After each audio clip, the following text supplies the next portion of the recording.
সোয়াবিনের কোপ্তা কারি বানিয়েছিলাম। খেতে খুব সুন্দরই হয়েছিল, নিরামিষ পদ, কিন্তু এভাবে রান্না করলে মাংসকেও হার মানাবে। সোয়াবিনের কোপ্তা কারি বানানোর জন্য সোয়াবিনগুলোকে আধা ঘন্টা আগে ভিজিয়ে রেখেছিলাম। তো তারপর নরম হয়ে গেলে এগুলো থেকে জল ছড়িয়ে নিয়ে মিক্সার গ্রাইন্ডারে দিয়ে মিক্স করে নিয়েছি। এমনই করে আমি এখানে দুবার মিক্সারে দিয়েছিলাম, কারণ প্রথমবারেই সবগুলো হয়নি, তার জন্য দুবার দিতে হয়েছিল। মিক্সার গ্রাইন্ডারে মিক্স করে নিয়েছি। আর তেলে যে মশলাটা কষানোর জন্য দেবো তার জন্য নিয়েছিলাম আদা কুচি কয়েক টুকরো, দুটো লঙ্কা, কাঁচা লঙ্কা, 4-5টা শুকনো লঙ্কা, আর নিয়েছিলাম একটা টমেটো।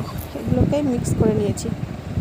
আর যে সোয়াবিনটা মিক্স করে রেখেছিলাম তার মধ্যে দিয়ে দিলাম 3 চামচ কর্নফ্লাওয়ার আর 3 থেকে 4 চামচ বেসন, আর দিয়েছি একটু লবণ, হলুদ, মরিচ গুঁড়ো দিয়ে এগুলোকে আমি এখন জল দিয়ে ভালোভাবে মাখিয়ে নেব। এখানে কর্নফ্লাওয়ারটা ব্যবহার করেছি মুচমুচে হওয়ার জন্য, আর বেসনটা ব্যবহার করেছি যাতে কোপ্তার গায়েটা ফেটে না যায় সেজন্য। তারপর এরকমই কোপ্তার সাইজে এমন করেই বানিয়ে নেব সব সোয়াবিনগুলো। তারপর তেলের মধ্যে দিয়ে আমি হালকা আঁচে ভেজে নেব।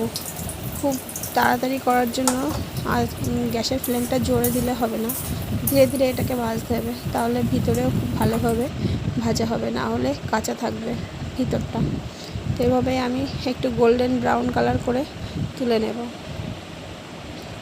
আরও কিছুটা বাকি আছে, সেগুলোও এখন দিয়ে আমি ভেজে নেব।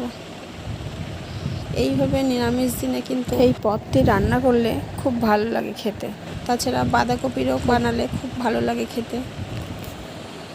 তারপর কিছুটা আলু নিয়েছিলাম, আলুগুলোকে ধুয়ে তেলের মধ্যে একটু হালকা নাড়াচাড়া করে নেব। তারপর একটু লবণ আর হলুদ দিয়ে আরও কিছুক্ষণ নাড়াচাড়া করে নিয়েছি। হালকা লাল লাল হয়ে গেলে এগুলোকে তুলে নেব। ওই তেলের মধ্যেই আর একটু তেল দিয়েছি, তার মধ্যে দিয়েছি একটু পাঁচফোড়ন আর তেজপাতা। তার মধ্যে টমেটো, আদা, কাঁচা লঙ্কা, শুকনো লঙ্কা মিক্স করে রেখেছিলাম, সেটা দিয়ে কিছুক্ষণ নাড়িয়ে নেব। তার মধ্যে আলুগুলো দিয়ে আরও কিছুক্ষণ কষিয়ে নেব। মধ্যে দেব জিরে গুঁড়ো আর দেব অল্প একটু মরিচ গুঁড়ো। তারপর গরম জল দিয়ে এটাকে ফুটে ওঠার জন্য রেখে দেব। আর প্রয়োজন মতো হলুদ, লবণ ব্যবহার করতে হবে।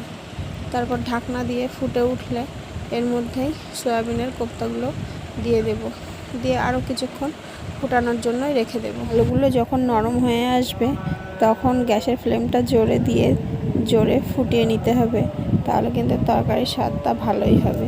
তরকারিটা ফুটে উঠলে সয়াবিনের কোপ্তাগুলো আমি এখন তরকারির মধ্যে দিয়ে দেব, দিয়ে কিছুক্ষণ ফুটিয়ে নেব, তাহলে মশলাগুলি সয়াবিনের কোপ্তার মধ্যে ভালোভাবে ঢুকে যাবে। তারপরে একটু দেব চিনি প্রয়োজন মতো। চিনিটা অপশনাল, আপনাদের ইচ্ছা হলে দিতে পারেন, নাও দিতে পারেন। তারপর দেবো একটু গরম মশলা আর ধনেপাতা কুচি, একটু ঘি দিয়েছি। আর নামানোর জাস্ট একটু আগে ঘরে থাকা ক্রিম, সেই ক্রিমটাই দিয়ে দিয়েছি। যদি রান্নাটা ভালো লেগে থাকে তাহলে নিরামিষ দিনে একদিন রান্না করে আমাকে কমেন্ট করে জানাবেন কেমন হয়েছে। চ্যানেলে নতুন হলে চ্যানেলটি সাবস্ক্রাইব করে পাশে থাকবেন।